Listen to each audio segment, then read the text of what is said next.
Have you ever wondered how a lock, the very object we trust to protect our belongings, actually works?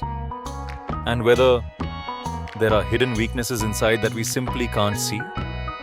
In this video, we explore a remarkably precise handcrafted process where something as ordinary as an aluminum can reveal surprising mechanical principles behind a common padlock.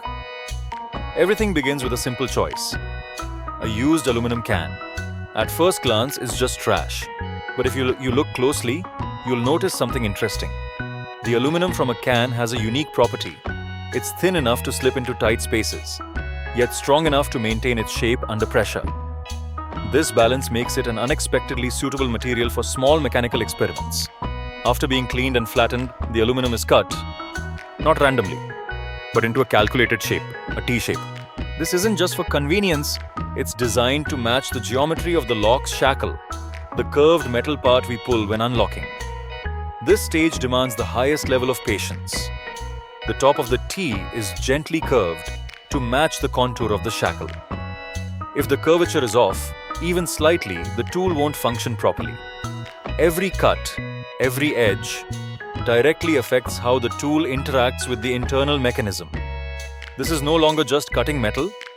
It becomes a process of micro-adjustment, where even the smallest deviation can render the tool useless. The sound of scissors slicing through thin aluminum, the reflection of light on the metallic surface.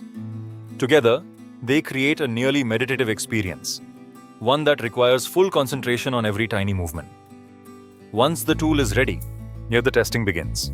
The thin aluminum piece is inserted into the narrow gap between the shackle and the lock body, a space so small it often goes unnoticed. Here, an important truth is revealed. No mechanical system is perfectly sealed. There is always some tolerance. And it's this tiny gap that allows access inside. With gentle movements, combining slight rotation and pressure, the aluminum piece gradually slides deeper. No brute force is needed. What matters is precision and sensitivity.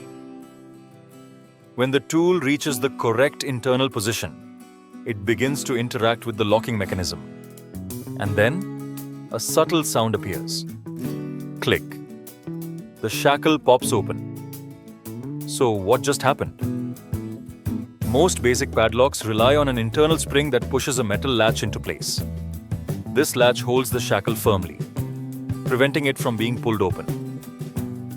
However, if an external force is applied in the right direction, that latch can be pushed back without using a key. The aluminum piece acts as a bridge for transferring force directly to the latch, bypassing the normal unlocking method. This isn't necessarily a flaw, but rather a limitation of simple, low-cost designs. More advanced locks often include additional mechanisms to prevent this kind of external manipulation. Beyond the technical aspect, this video is also a great example of content craftsmanship. There's no narration, yet it remains highly engaging. Through carefully controlled lighting, macro camera angles, and crisp, realistic metal sounds, the viewer doesn't just understand the process, they experience it. The final click of the lock opening serves as a psychological reward, bringing closure to the entire journey. Conclusion: 7:20 to 8.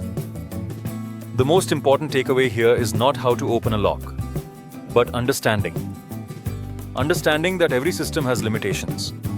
Understanding that simple designs often come with vulnerabilities. And realizing that creativity can emerge from the most ordinary objects.